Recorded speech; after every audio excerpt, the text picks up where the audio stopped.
thank you so much for joining. We're very excited to be here. This webinar is about remote interviewing best.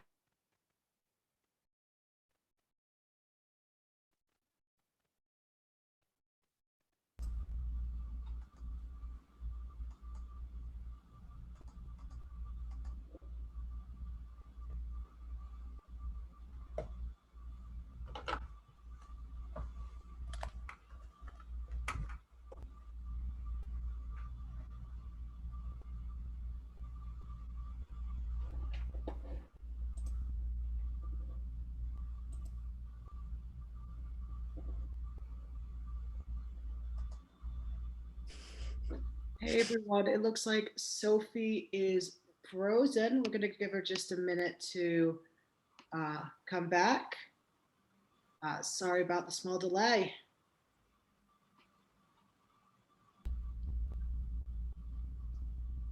Sophie, welcome back.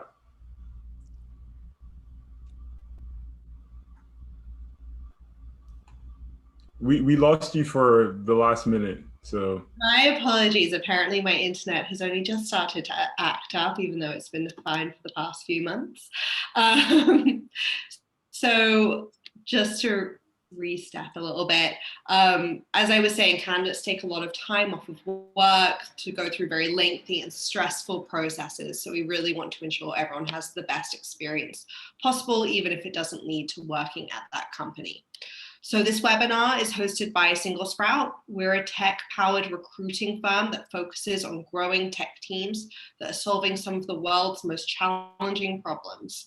Before we jump into the meat of it, I just want to encourage everyone to sign up for our next event, hosted by All Voices and SingleSprout, which is how to evaluate a company's commitment to diversity, equity, and inclusion. You know, that's a hot topic right now. It's on Wednesday, the 21st of July at 2 p.m. EST with some really incredible people sharing their experiences as candidates and what they're looking for in their next position. And Katie, if you could please drop the link in the chat, that would be great. So as I mentioned, at SingleSprout, we get asked all the time, what are the most effective remote interviewing best practices, which is what we're discussing today. Huge thank you to Katie Weiss, our Director of Strategic Partnerships. We're able to bring together some industry experts to share practical tips. So joining me today to discuss remote interviewing best practices are individuals that are very familiar and subject matter experts. They're thoughtful, experienced, and I'm very eager to learn from them. So first up, we have Taylor Gillhouse. She's the Director of Engineering Recruitive at Attentive. Taylor joined Attentive in August of 2019 near the 100 employee mark and has since been part of the company's 8x growth, which is incredible. Prior to Attentive, Taylor recruited across all departments in the fintech space and came into recruiting by way of the performing arts. In her free time, she continues to sing with several jazz groups across the New York City area. Next up, we have Jo Avent, who has built teams and the teams that build teams in fast-growing environments in the UK as well as in the US. Most recently, she co-founded TalentWall, a tool that helps recruiters visualize and analyze their pipeline. TalentWall has been remote first since its inception 5 years ago, so there's been some time to get adapted to the online interview process and getting the most out of it. And then we have Chuka Ikokwu, a results-driven tech entrepreneur and data science and analytics leader, product manager who's worked at some amazing companies, including Yahoo, Unity, WB, Ubisoft, Deloitte, Riot Games, to just name a few. Chuka holds both a Bachelor of Science from the University of Texas at Arlington and an MBA from MIT, which is super impressive. Currently, Chuka is the founder of Divercity, where his main goal is on closing the diversity and inclusion gap in tech, which I know many of us care about. A little bit about me, I'll be your moderator today, and I manage our account management team here at SingleSprout, where we work with well over 160 companies. So we have a lot of great questions. We'll be stopping around the 150 mark to answer any questions you may have, so feel free to pop them in the chat and we'll certainly try and get to them at the end. But passing it over to our panelists, I'd love to start off with an icebreaker. So let's start with Taylor, and if you could all answer individually, what is your favorite interview question that you've asked? That I have asked. Let's see. One of my favorites, as Taylor, the hiring manager, is to ask folks what the best piece of advice that they've ever received is, and that's some good insight into, kind of strengths and weaknesses without being so blunt. Awesome. Joe, what about you? Yeah, I really like the question. So you're in an interview with a candidate, you've got a certain way along the line with them, and you say to them, imagine that you've been offered the job and you've accepted and you're starting in whatever period of time, 2-3 weeks. What are you most concerned about? And can really give you some good insight into, are they anxious about something? Are they thinking about logistics? Is there some miscommunication you guys have picked up along the way and they've gone off in this direction? And so it can be helpful for just bringing everyone back on the same page. Awesome. So far we have best piece of advice. What are you most concerned about? And then Chuka, what would your question be? Mine would generally be what you see yourself ending your career as. And the reason is that most people haven't envisioned that, like, at least depending on the level. So it just forces them to align the path they're on with where they see themselves in the future. So I actually usually ask that question even before the official interview, just to give them a bit of time to think about it. But it's usually something that I like learning about someone. Interesting. I don't think I've ever heard that one before, and will definitely be using in the future. Thank you all. And let's dive in. What's the biggest mistake you see companies make during the interview process?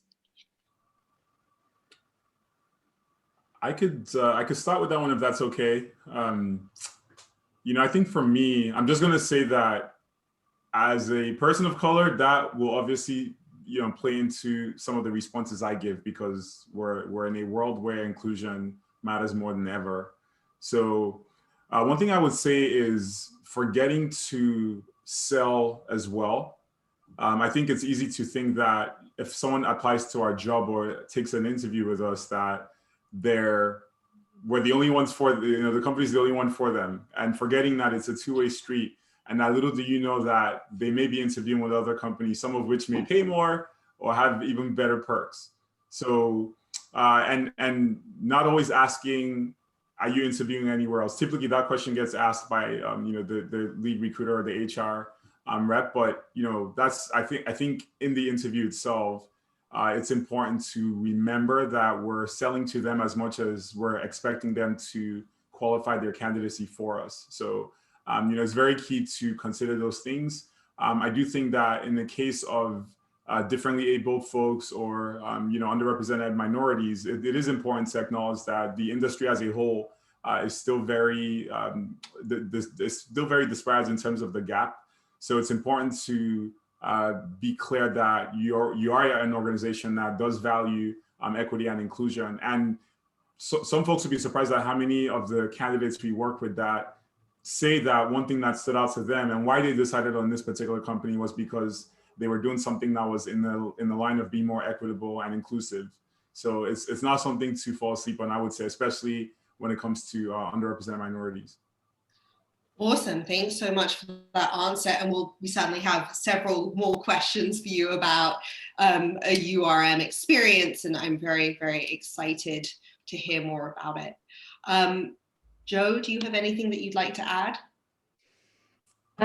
Yeah, definitely. I think prep or lack of prep is just the killer every time, so that you're looking the candidate in the eyes and you haven't read the resume, or you haven't read the previous notes, or you don't know exactly what's supposed to be covered in this interview. Those things just are such a waste of time, waste of opportunity to get that great information and really set that candidate up for success and set yourself up for success to make sure you're covering all the right stuff. So I'd say lack of prep is definitely one of the deadly sins. Wonderful. Yes, I can see it very easy when everyone is incredibly busy to just totally forget to look at a resume and then show up and think, oh, it's going to be fine. But what is that experience like for the candidate? Taylor, is there anything you'd like to add? Yeah, and echoing what's been said before, preparation is key, and the more that we as a recruiting team can facilitate that, and kind of give everyone the materials that they need to be successful, we're happy to do that. Awesome. Well, thank you all so much. And then Chuka, I'd like for you to continue with this topic, which is how do you make UR candidates feel supported during the interview process, taking into account what you said about bringing up the fact that you care about DEI and what you're doing as an organization to help that. Sure, thank you. Yeah, so UR underrepresented candidates is something that will always resonate, at least with the URN themselves. And I will have us note that about $16 to $20 billion a year is lost in the tech industry alone every year, just due to unfair treatment of underrepresented minorities. So switching costs and just having to backfill lost productivity. And it's important to, one thing I mentioned earlier is just acknowledging that even if an underrepresented professional may not say anything or allude anything to the fact that they are underrepresented, it's important to be aware of it, because the likelihood of something, whether it's being passed up for promotion or a bias that, had forced hiring managers to raise the bar, there's likely some kind of experience that may pertain to somebody's underrepresented status, even if they're not aware of it themselves. So it's just human nature, but it has caused a big problem that in the interview process has to be accounted for. So going back to the point I made earlier about selling to the candidate, it's also important to not in any way, shape, or form show favoritism, but just be aware of things that may be sensitive areas. So I have a small example I wanted to share. One of the candidates that we had recommended to a client was in the interview process, and she was doing the coding interview, and she's certainly exceptional as a woman in the role that she was in, high level infrastructure engineering. So think of one woman out of 100 male engineers, so she's already underrepresented in that fashion. So the natural disposition for some hiring managers may be that, it's unusual, so I'm going to play it extra safe. And she was doing this interview, and the interviewer, she had told the interviewer that she had two screens, one for the video and then one for the coder pad. And during the interview, the hiring manager kept asking her if she was looking at another screen, which she had already said she had two screens in the first place, and then implied that she wasn't allowed to search on Google for answers, which is almost as if to imply that she was cheating.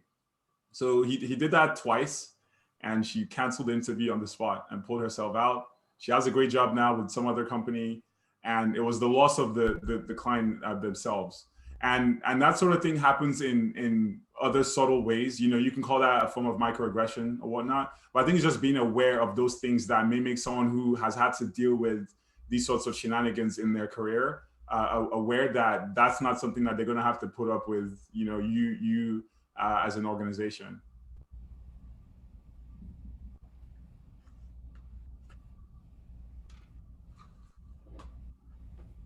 Sophie might be frozen again. Just to touch on that. Oh, there she is. Sophie. Hi, yes, I'm back. Thanks so much for sharing that. And yes, I can imagine often when I've seen that happen, our candidates may experience something and the client may just say, oh, well, they were very off, we had a bad experience, and you hear the candidate's perspective and there are many detailed reasons as to why that is. So being mindful on both sides of that experience. So thanks so much for sharing. Joe, do you have anything to add? I think in terms of supporting represented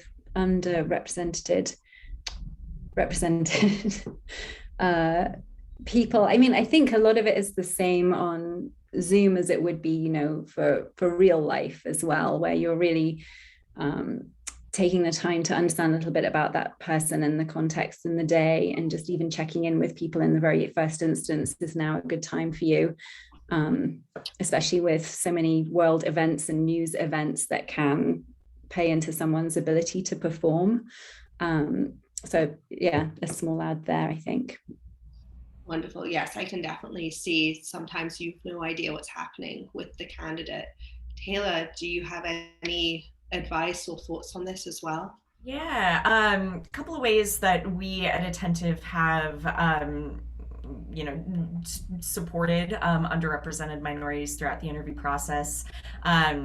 We are getting our ERGs, our employee resource groups, involved throughout the entire interview process, whether that is ensuring that there's panel members that are diverse, and then within the ERGs there are like networking and recruiting pillars, and so they are so essential in helping close candidates, and be that supportive voice and resource.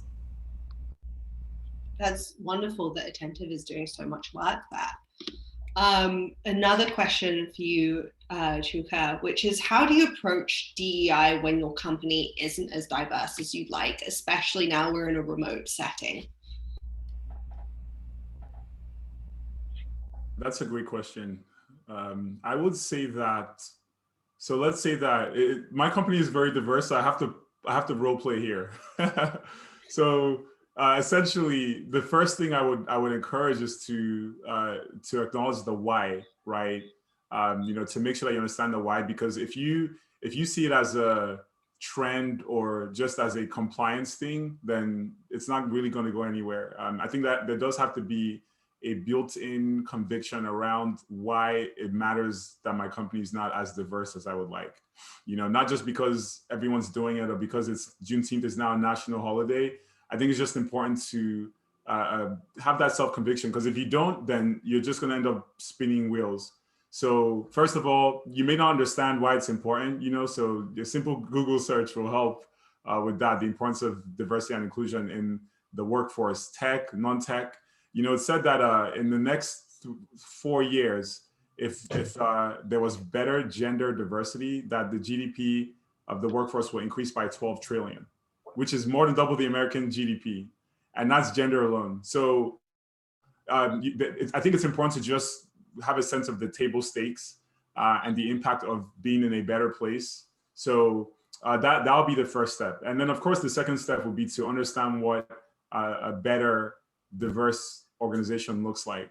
I work for a company who had great gender diversity and less than 1% Black, which is worse than the tech average, but the company was like, oh, we're very diverse. We're all about diversity and inclusion. Until I had to say, hey, hello, one of 6 Black people here out of 1,500 employees. And, I think it could be very easy for those things to be missed. So it's always important to quantify what that could look like from a gender perspective, from an ethnicity perspective, and then from other attributes as well. So that would be the second step. And of course, third step would be to put your money where your mouth is, right? Some of these things it's not just going to happen by saying, okay, we value DEI. You actually have to budget for it. It's going to take extra effort now than in the future, because we're backfilling, like we're playing catch up in a lot of cases. So it is something that you do have to, prioritize, not just from a words perspective, but also from a budget perspective as well. Awesome. And just a follow-up question, that in terms of what, maybe smaller companies who aren't as diverse, like when they think about what can I do? I have interviews tomorrow that I need to conduct. What can they do to change that in like a very quick, game-changing way, just for an individual candidate, perhaps? Yeah, it's interesting because you hear that this concept of, oh, we have to fill the role ASAP. We can't wait. We have work to do. And that is totally understandable, because there's no company without the work being done, right? I think it's certainly a fine art, because you can sometimes, that very, what seems like a short-term sacrifice will have a longer-term net positive impact. And when I say sacrifice, I mean just taking a little time to make sure that your applicant pipeline is diverse. You know, a lot of times folks will ask, well, you know, if you're looking at folks just because of their demographics, isn't that reverse discrimination or something like that? But what many may not know is that I forget the number. It was an executive order, also otherwise known as affirmative action. But there are laws that say that if you have a protected class, which, you know, orientation, gender, ethnicity, ability, you actually can favor them, right, for a particular role. If you're certain that they will add to equal representation. And almost every company that will be the case for almost every company, right? Unless you're just overflowing with underrepresented, and you know, like it now becomes a problem. But that's not the problem for 99.9%. So all that is to say that you have to monitor the rate at which you're bringing in more of the same kind of person. You know, because it's only going to be before you know it, your company is mostly white male and mostly East Asians or South Asian males. That would be the default, right? So I think it's just important to pay extra attention when you get an applicant that's underrepresented, or even, like I said, go out of your way to make sure that you're getting something of an equal chance in that pipeline, because the default is just going to skew in the overrepresented direction, at least for the time being. Yes. So in terms of next steps, it would be rethinking DEI. Why does it matter? What's important to you as an organization? What does better diversity look like? You know, quantifying that, putting your money where your mouth is. I think a lot of these are like long-term strategies, and then as a short-term strategy, it's really looking at your applicant pipeline and rethinking about sourcing and the interview process and making sure candidates feel welcome. Wonderful. Thanks so much for sharing. Joe, do you have anything that you'd like to add there? Yeah, I think the piece Chuka was saying about put your money where your mouth is, I think is really important, first of all, to, and again, Chuka covered this too, but that kind of introspective self-awareness piece of our company's not diverse, and understanding really why is that and how sincere it isn't. So how sincere are we really about wanting to get to that point? And if all, you know, the sincerity is there, and perhaps you have other things that you've done to showcase that those are your values, even though it hasn't manifested in actual team members, perhaps, you know, you sponsor Girls That Code, or some of the other kind of UR groups activities to support those folks. You know, social media is, you know, what it is, but it's very easy to post stuff on there supporting those groups and in support of those folks. And so, you know, I think you have to be very honest where you're coming from. I think you should be very transparent about that too with the candidates. You can't pretend there are people there that aren't there. And then if it is the beginning of a sincere journey, then I think that most candidates are fairly understanding of that, and some of whom would be perfectly fine to be actually an active participant in helping you to solve that. Yes, wonderful. I think, yeah, like there are many different ways of showing your signs of support, even if you're not growing your team rapidly, and you need to be thoughtful surrounding that. Taylor, what are your thoughts? Yeah, echoing everything that's been said already, and adding that, you know, the buy-in and the understanding of why it comes from the top down. So, you know, your executive leadership, if they have that understanding of the why, it's so crucial in really leading the charge throughout the rest of the company. Yeah, absolutely. And Taylor, I have another question for you, slightly different topic, but how do you think interviewing will change when some people are back in the office while others are still remote? Yeah, that's a great question. Something that we're, you know, starting to think about at Attentive. I don't have a great answer. You know, there's so much unknown, but I think that the key takeaway from everything that we've learned in the past year and a half is that we have to be flexible, and we have to be able to, you know, to pivot pivot and accommodate the candidates, whatever their needs are. So right now, we're still doing everything totally remote in terms of interviewing. Probably going to stick on that route for a while. And, it's in turn really benefited our interview process because we have a little bit more flexibility with candidates. So instead of like having to go into an office for 5.5 hours, we can break that up over 2 days. We can have a little more flexibility with time zones and be accommodating in that front too. So staying remote and pivoting where needed. Awesome. Joe, do you have any thoughts on that? I think just really echoing a lot of what Taylor said. I think that if we're going forward thinking about where the candidates are going to be, some of them presumably are going to be working from home, some of them are going to be back in their office, and just being very flexible to accommodate those different needs. I think we'll probably see, so historically, I think for a lot of us here, the types of folks that we're hiring often in tech, in and around tech, the interview process is usually like a recruiter screen, maybe a hiring manager screen, maybe some kind of assessment, maybe, and then in the office for a bunch of hours, back-to-back hour-long interviews, maybe more. And I think that it's like dropping a bomb in that that day-long intense process. And I think we'll just see that kind of being a lot more fractured, being a lot more thoughtful about how we place those interviews and how we break that up. We could do really fun things like for hiring managers, instead of feeling like you have to give candidates an hour chunk with a hiring manager because they've come to the office, you can play around with more people, more candidates getting 15-minute chunks, and it being a much more discrete amount of stuff that's being covered in the interview, which might then also serve to open up a lot more the kind of candidates that you're considering. So lots of different fun ways to kind of play with the format, and I totally agree, flexibility is key on this going forward. Wonderful, and you've kind of answered the next question, so we'll see about that. Chuka, do you have any thoughts? Nothing much to add. I think it's been said. But this remote is the way of the future in a sense, especially because of the exposure of talent that's outside of the Bay Area in the case of a lot of tech companies. So it's important to accommodate those things. I think it's going to be different there's not going to be one hard rule for every company.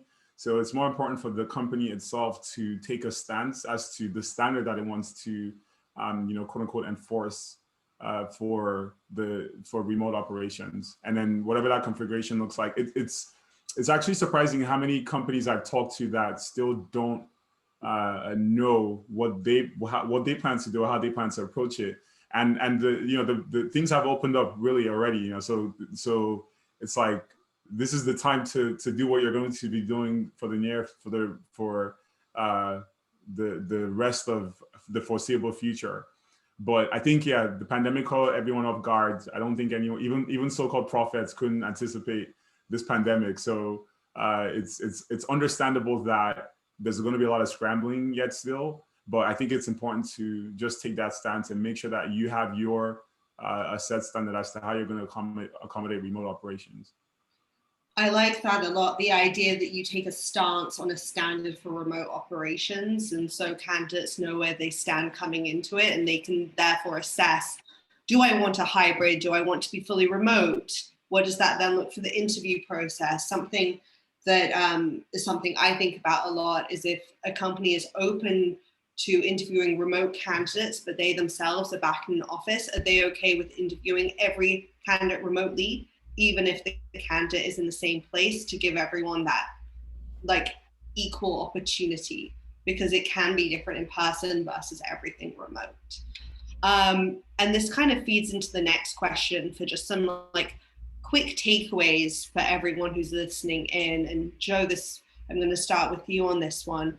What do you think the new opportunities are now that we're interviewing remotely for the most part? Yeah, so I think, that bomb in the full day of interviews is definitely something really exciting. I think playing around with the format, kind of talked about a little bit earlier.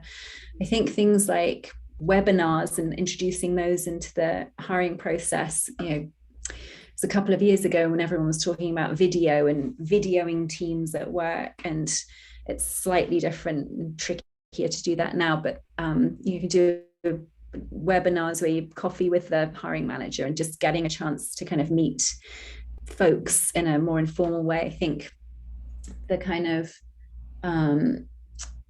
almost like the cell wall is much more permeable now between what's an interview process and what's getting to know a company. And I think I really welcome that, actually, because the candidate has a lot more ability to get really interesting insights and get perspective on the folks that they'll be working with in a totally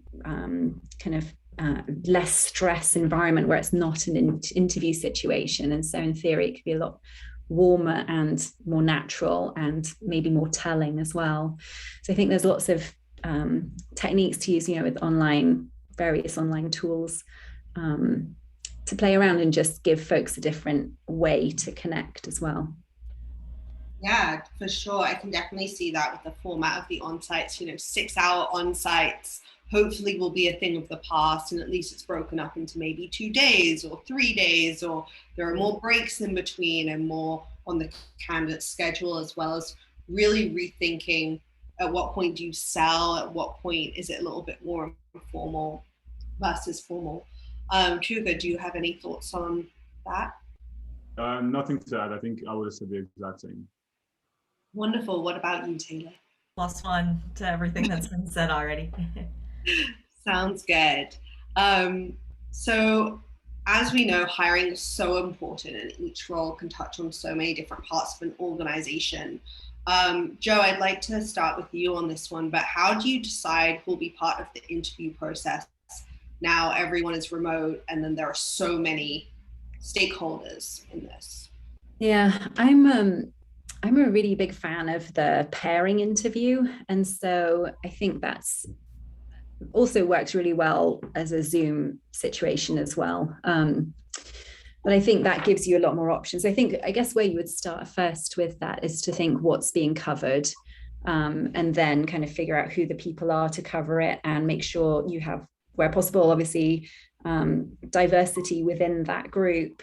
And I think once you have your core group of interviewers, if you are able to do paired interviews, then you're switching kind of between, so the same people aren't paired up every time, so you get some good cross-pollination and calibration of level setting between candidates, because there's still a lot going on, even though it feels like we're chatting online. There's still a lot going on with that interview of watching for, is the candidate, if you're having that interview, you're watching for, did they really answer? Do I need to drill down? I'm taking notes. I'm watching the time. Am I covering all the things I'm supposed to be covering? What am I missing out? And so having that pair there is so valuable. Absolutely. Taylor, what are your thoughts? Yeah. So on kind of a macro level, we start to think about who are the key players that are going to be partnered with whoever ends up in the role that we're hiring for, and then kind of delineating topics that'll be covered in each interview after that. For our engineering org, which is what I can speak to best for Attentive, there's so much cross-functional work across teams that we are working in like a pooling method of interviews. So once someone has been here for 3 to 6 months or so, we start ramping them up on interviews automatically, both for coding and architecture questions. So, then that also benefits the candidates of, they're meeting people across the entire team and the entire engineering organization as a whole. And then in turn gives us some flexibility in team placement, wherever we kind of track them afterwards once they get to offer stage. Yeah, absolutely. I can also see the benefits of having different levels especially if somebody is coming in a little bit more junior. It can often be very intimidating to just be interviewing with very senior management. So having that opportunity to talk almost peer to peer and interview in that capacity, I can imagine can be of great benefit to the candidate and their experience. Chuka, is there anything that you'd like to add there? I just want to I want to reemphasize the point about having a diverse interview panel, because going back to that point again about selling to the candidate themselves, that is something that matters in the decision making. So, for example, if a junior or younger or underrepresented professional was in an interview process and they had two options, one company had a diverse interview panel, the other one just had, like, you know, a bunch of engineering managers or senior engineers that were generally the same, if not just the same gender, they're more likely going to inch towards the other one, you know, because maybe they felt less, I don't know, beat up, who knows. But I think in any case, it does make a difference because they're just perceiving who they're going to be working with and what that working dynamic might look like. So the temptation may be to just put all the heavy hitters and the killers on the interview panel to make sure that nothing slips through the cracks that is unwarranted. But again, you know, it's a double-edged sword. So I think it's just important to factor that when you consider who's going to be interviewing the said candidate, and not just when I say diverse panel, I don't mean just from a demographic perspective, but also from a working perspective as well. You know, so an engineer doesn't have to just talk to engineers in the interview. They can talk to the product manager or even the UI designer that's going to be kicking off design handovers to them. Mm-hmm. Yeah, I couldn't agree more on that idea of diversifying the panel. And I think that's so important.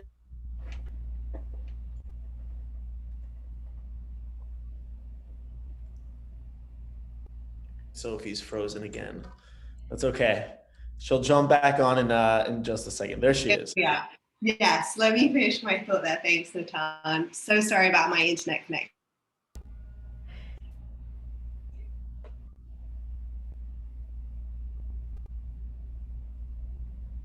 We had a good stretch for a minute, though. You there, Sophie? Right, there we go.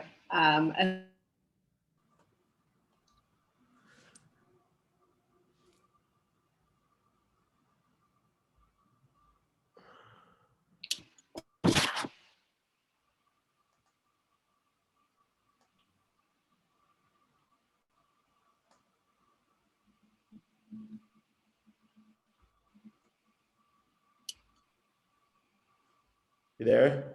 Okay, again, my apologies. What I was going to say about the diversity piece is, even if your audience is mostly comprised of like one or only two demographics, really thinking about that cross-function.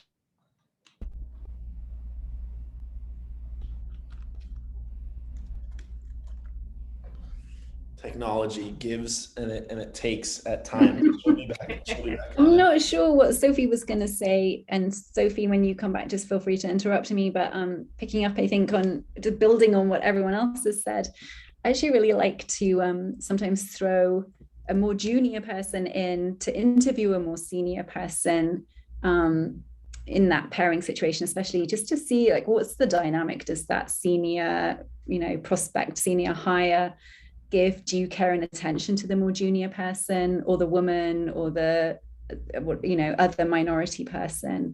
So I think, especially with the paired situation or a group situation, you can have such interesting kind of dynamics at play too. Yeah, that makes a lot of sense. I did have a question. Maybe I can just fill in for Sophie for the time being.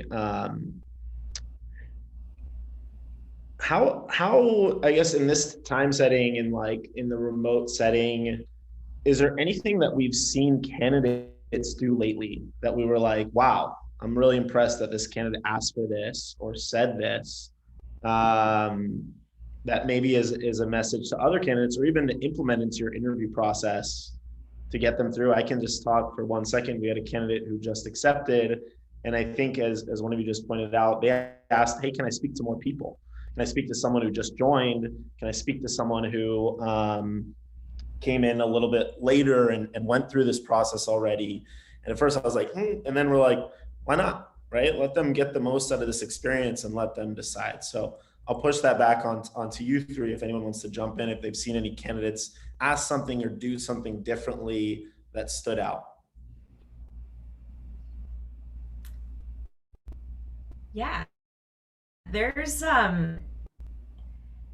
been a lot of kind of honesty, I think, that has people are doing some soul searching, basically, in the middle of the crazy world that we're in right now. And so candidates are asking amazing questions about the culture. And rather than just saying, like, what's the culture like at Attentive, it's what does the remote onboarding process look like?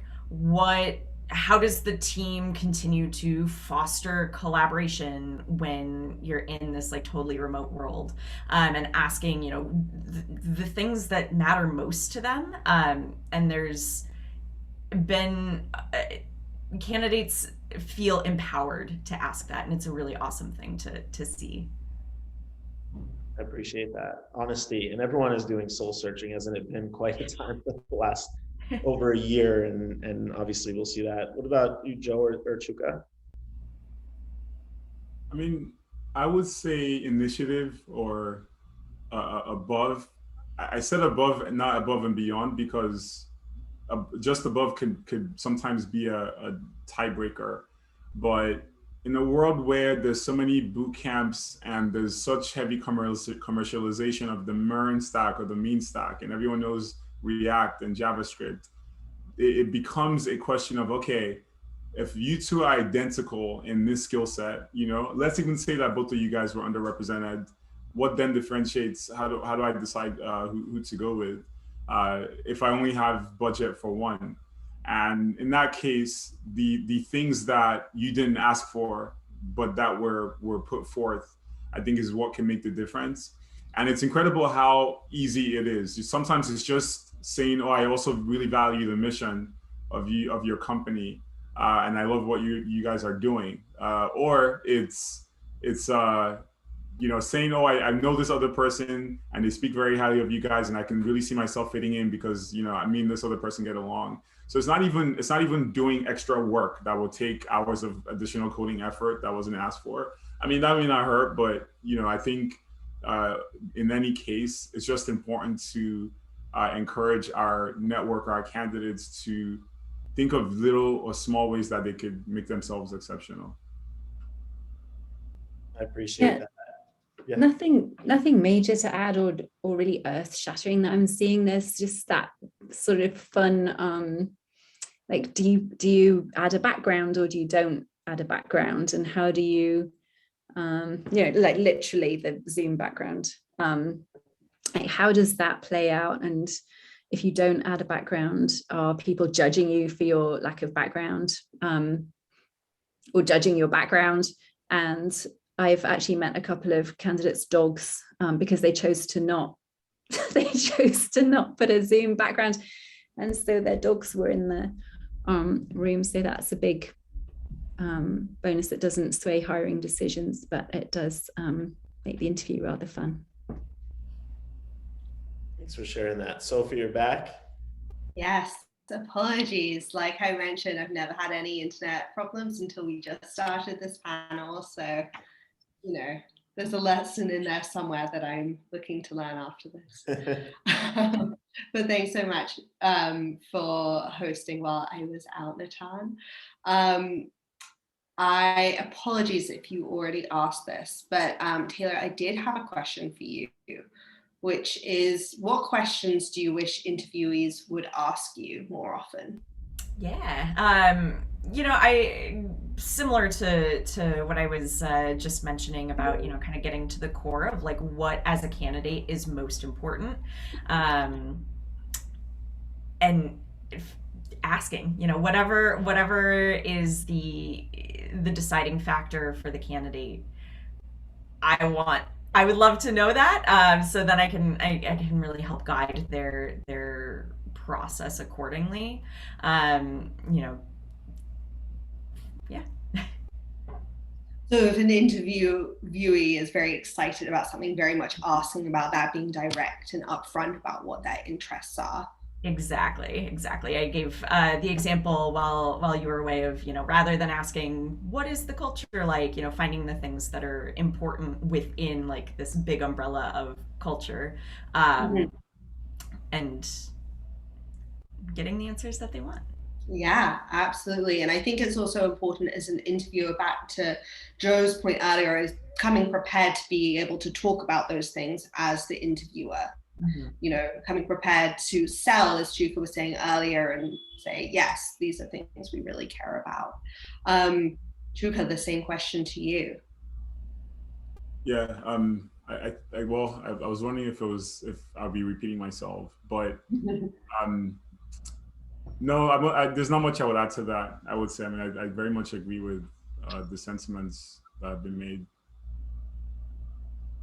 Wonderful. What about you, Joe?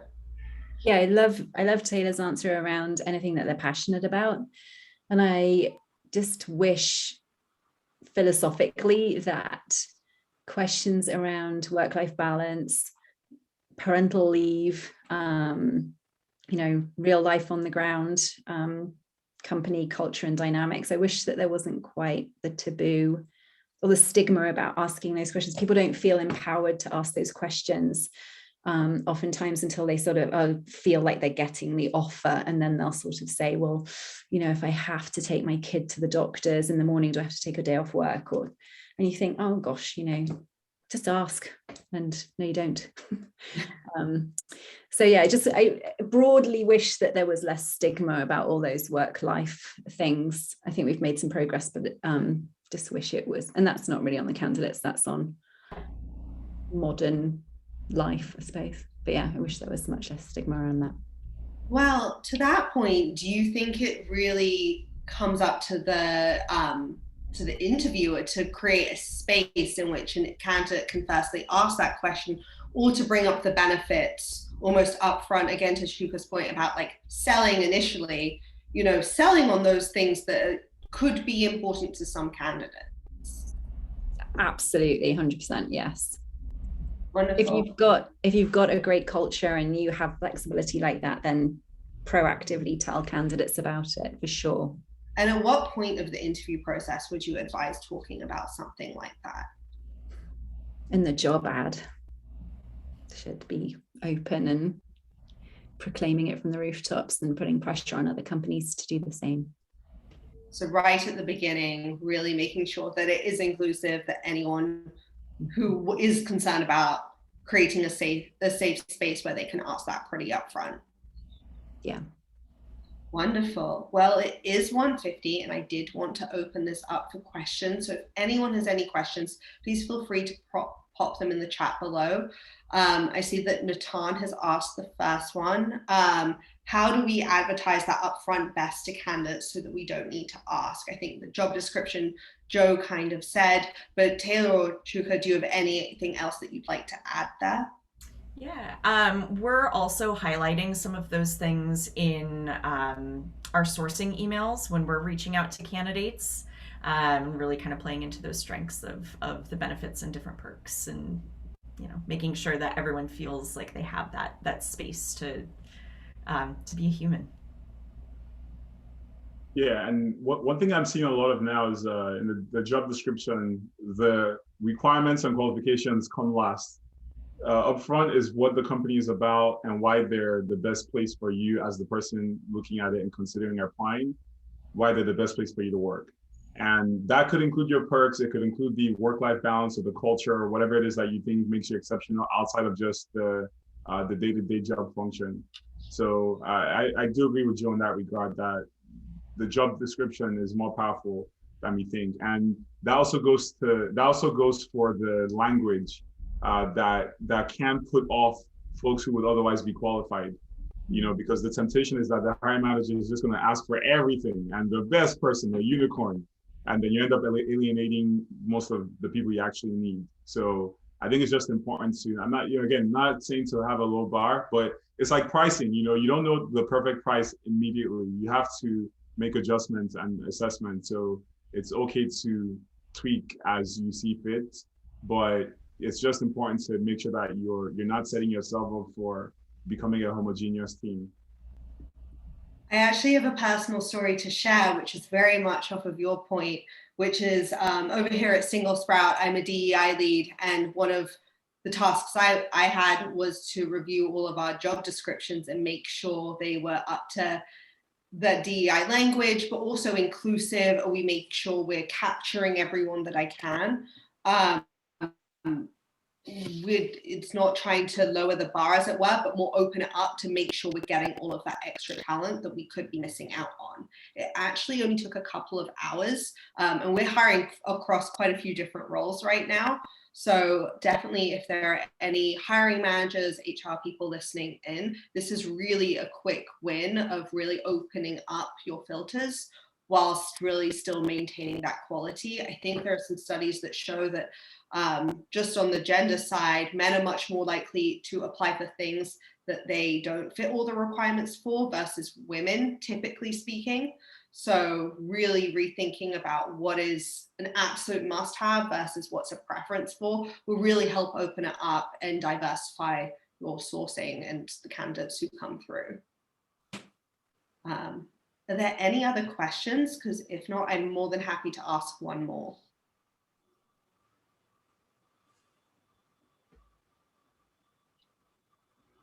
Okay, I'll ask one more of the panelists, and then I will synthesize some of what we've been talking about. I've been taking notes diligently. So I guess my last question is for all of you, but Chuka, we'll start with you, which is, what techniques have you used or seen to keep candidates engaged throughout the process in a remote setting, and how has interviewing changed for you since most people are remote now? Yeah, so I would say to that point, the need for engagement is more important than ever, because the logistics are easier, right? You can hop on an interview or a phone screen within hours, technically speaking, versus days. So there's more demand, I would say, for that attention. Therefore, it's important to, as the hiring company, to engage the folks that are whose candidacy is being considered. And it could just be an email. If there's anything that will, if we're talking like a week away or weeks away, maybe even days away, it's just important to check in now and then to make sure that the candidate's still engaged. Sometimes a candidate will have decided that that job's not the fit for them anymore while you had something on the calendar. Or while you were engaging them, but they wouldn't tell you. They wouldn't always reach out and say, "Hey, I got an offer out of nowhere," or "I decided to stay at my company because they gave me a promotion." So you have to engage them, because not only can you keep their attention, but you can also save yourself some time as well if it was just out of your control. So I think it's just important to again, just two-way mirror the situation. Gone are those days where it's just all about we're offering you an opportunity, so therefore you should be grateful and jump when we tell you to jump. It's no, those days are long gone. So the need for engagement is all the more important. I couldn't agree more. We're seeing ghosting now more than ever. Candidates, especially in the technical fields, are having so many offers, so many places to interview. So really selling them, but also making sure they stay engaged, maybe reaching out to them, asking them more questions, making them feel that warmth will go a long way for them staying engaged with you and making sure they don't drop off, even if it's not a fit. Taylor, do you have anything to add there? Yeah, kind of dovetailing off of that, those touch points don't just have to be from the recruiting team. We are increasing, the amount of points of contact that we'll have with a candidate throughout the recruiting process, but also, our CTO sending a text message to a candidate that we're super excited about, like that happens quite regularly over here. And everyone in between, if there's a teammate, a manager, whatever, like they're more than happy to also kind of be that point of contact and connect with the candidates throughout. Absolutely. I think leveraging more senior people, especially with a range of candidates, can really make them feel special, and make them feel very wanted, which is ultimately what you want, especially if you'd like that candidate to join. Joe, is there anything else that you can think of? I just really want to underline the thing about reconfirming appointments. So important. I think, it's all the same stuff that you would normally do in real life, face-to-face life, like have a point of contact, keep communications going, all that good stuff. I love the texting thing. I think, in the normal way of things, you might have a single point of contact. And I think this might be the time to kind of eschew that model a little bit. Like, obviously have your point of contact, but don't be afraid of having other folks in the team really reaching out. The lure of senior folks or just other team members that this person might be working with, especially if they already met in an interview and had a good rapport, that's definitely going to work in your favor. Yes, absolutely. I think that makes a huge difference. Well, I'm aware that it's almost 2:00, so I'd like to just really quickly thank all of the panelists and give a quick overview as to what we spoke about, and any big takeaway points that you can just do today or tomorrow, or rethinking your interview processes. Really reconfirming appointments, checking in to make sure the candidate is still engaged, making that feel that warmth, perhaps a text from someone more senior if you're very excited about the candidate. Really thinking about your interview panel, who is on it, is it diverse? And that diversity comes in many different shapes and sizes, so really thinking about that. I really liked that question of making sure, is now a good time for you when you start an interview. Reviewing job descriptions, as I said, doesn't take that long and can really open up things, make people feel more included and more inclined to apply. Making sure interviewers come prepared, just taking 5-10 minutes to look over a resume can be a big step. And then I think some longer term things which were discussed, which are equally as important, is really rethinking DEI. Why does it matter? Why are you doing this? What does better diversity look like? Just because you have gender doesn't mean you have something else, and really being holistic in that approach and look at the numbers. Putting your money where your mouth is. What is your budget? Have self-awareness. Who do you sponsor is a good way of thinking about it. And just really rethinking your interview process in general. There is a lot more flexibility now. There are pros and cons to that, of staying connected. So rethinking, those 6-hour blocks of an on-site, as well as the way you talk with candidates and what they're looking for. So thank you everyone for coming and for being a participant. We definitely want to be resources for anyone looking to discuss the topic further. So at SingleSprout, our technology empowers people in the recruiting process to find the best technical talent. If you'd like to connect with myself or a member of our team, please feel free to reach out to me at sophie@singlesprout.com, and feel free to reach out to any of the panelists. It's something we're all very passionate about, so we're always happy to discuss further. Wonderful. Thank you so much, everyone. Have a wonderful rest of your day. Thank you so much. This was awesome. And thanks for having us, SingleSprout. Thanks. Thanks so much. Bye. Bye.